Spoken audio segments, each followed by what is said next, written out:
It would take someone 5 minutes to Google Jake Tapper, Donald Trump, to see that Jake Tapper has consistently stop this interview if you're going to keep President attacking Trump my colleagues. to Adolf Hitler. Ma'am, I'm going to stop this interview if you continue to attack my colleagues.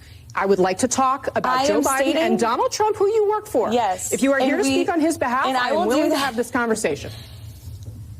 I am stating facts that your colleagues have stated in the past. Okay. Now, I'm sorry, guys. We're going to come back out to the panel. Karoline, thank you very much for your time. You are welcome to come back at any point. She is welcome to come back and speak about Donald Trump, and Donald Trump will have equal time to Joe Biden when they both join us now at later this week in Atlanta for this debate.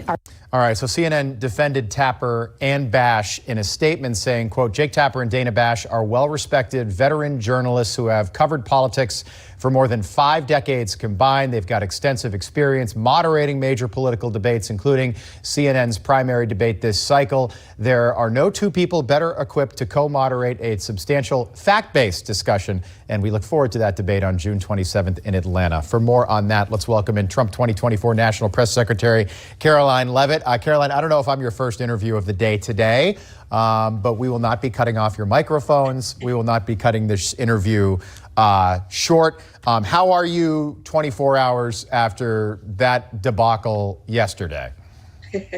Well, thank you, Rob, very much. And we're doing great. The team is glad that our point has been proven, which is that Jake Tapper and Dana Bash are not veteran journalists. They are not unbiased litigators of facts. No, they are anti-Trump activists, really. And they both have a long history of anti-Trump statements that the world now knows about because CNN couldn't take the truth yesterday, censored me, kicked me off their program. And so now everyone has been talking about Jake Tapper's comments throughout the years, such as saying President Trump's presidency was a long American nightmare, such as comparing President Trump to Adolf Hitler many times, which is disgusting and egregious. And again, our point has been proven that President Trump is knowingly walking in to a hostile 3-on-1 debate on Thursday night, but he's doing that to deliver on his promise to debate Joe Biden anytime, anywhere, any place, and he is going to win this debate on Thursday. Yeah, Karoline, why did Donald Trump agree to this debate?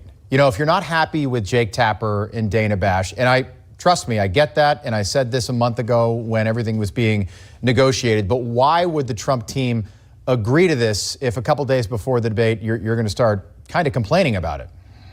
Well, our fearless leader, President Trump, challenged Joe Biden to debate anytime, anywhere, any place. And the only reason we're having these debates and having them so early is because President Trump kept his foot on the gas and was consistent in his challenge of Joe Biden. And Biden was really backed into a corner. You remember on the Howard Stern radio show, he was asked, will you debate Trump? And he said yes. And that was against the will of his own advisors. There was talk for a while that there would be no debates at all. But of course, it's great for the American people to see these two candidates up on the stage. And so because of President Trump's challenge to Joe Biden, he finally accepted. And here we are. Joe Biden obviously feels most comfortable on a stage at CNN. And that's okay. That's okay with President Trump. That's okay with us, because President Trump has such a strong record from his first term in office. He has such an aspirational vision to make this country great again in another 4 years. And he engages in hostile media interviews all the time. This is part of his daily schedule. He just had a huge rally in Philadelphia on Saturday night. Before that, he was in a cheesesteak shop in Philly taking questions directly from American voters. So, yes, this is hostile territory for President Trump, but it's not unfamiliar territory. No, I get that. I guess he's ready for that. I'm wondering what if Friday morning you're on with me and Trump doesn't have a good night? You know, Tapper and Bash, whatever happens, Trump doesn't have a good night. What will you say then? Well, he's going to have a great night because he's well prepared. He's focused on the issues.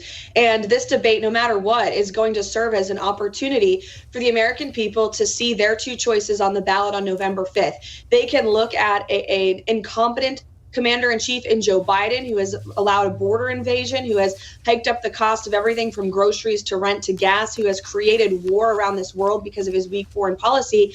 Or they can look at President Trump, who is clearly much stronger, much more fit to lead this nation for another 4 years. And they will be reminded of just how much better their lives were under his policy. So this is going to be a great opportunity for President Trump to highlight his strength with Joe Biden's weakness. And that will be proven on Thursday night. And the fact that President Trump is knowingly walking into a 3-on-1 cage match with crooked Joe Biden, fake Jake Tapper, and Dana Bash, who have a long history of lies against President Trump, shows his willingness and his commitment to bring his winning message to every corner of this country. CNN censored me today because they can't handle the truth. And they have been pushing lies about President Trump since he stepped into the political arena 8 years ago. They propagated the Russia hoax. They helped the Biden campaign censor the truth about the Hunter Biden laptop story. They pushed the Charlottesville hoax that a far-left outlet finally 7 years later debunked yesterday. And they have an anti-Trump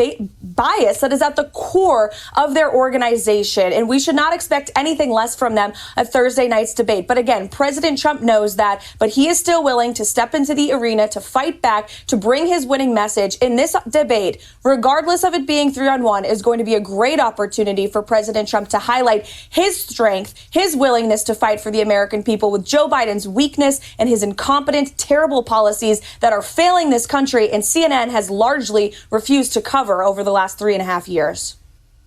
Well, it was a little bit shocking, I'll be honest with you, to have my microphone cut off and dumped from the program after less than 2 minutes. And all I was doing was repeating statements that Jake Tapper has said on air himself about President Trump. So Jake Tapper can go on the air. He can lie about President Trump. He can say his presidency was an American nightmare. He could push the Hunter Biden laptop scandal in an effort to help Joe Biden's campaign. And he can compare President Trump to Hitler, which is disgusting and egregious. But when I try to breach that subject on the network, they cut me off, they can me. Again, it's because they still want Americans to believe, laughably, that they're the most trusted name in news. They are not. They are an anti-Trump institution, just like basically every other main institution in this great country. And the American people are waking up to that, Sean. And that's why, regardless of the lies that CNN and the mainstream media have been spewing about President Trump for years, he continues to win. He has the momentum in this race.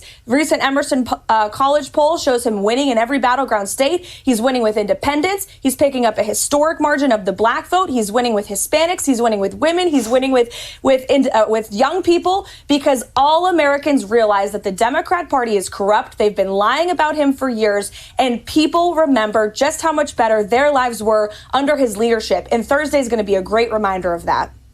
Details today on the incident that left Senator Rand Paul with 6 broken ribs. This might be one of my favorite stories, although, of course, we don't want to. Clearly, Senator Paul is still struggling. Paul's neighbor, Rene Boucher, is accused of beating the senator. The dehumanizing rhetoric of Adolf Hitler is once again alive and well on a national political stage. This time, of course, in the United States. Donald Trump, a couple times over the weekend, referred to immigrants from South America, Africa, and Asia. He did not mention Europe. South America, Africa, and Asia as, quote, poisoning the blood of our country, which it's not hyperbole. That does very directly echo Adolf Hitler's language before World War II. To open up a copy of Hitler's Mein Kampf, you would find the Nazi leader describing the mixing of non-Germans with Germans as poisoning. There's really no other way to say it. Donald Trump's language mirrors this directly. Caused and exacerbated by President Trump himself.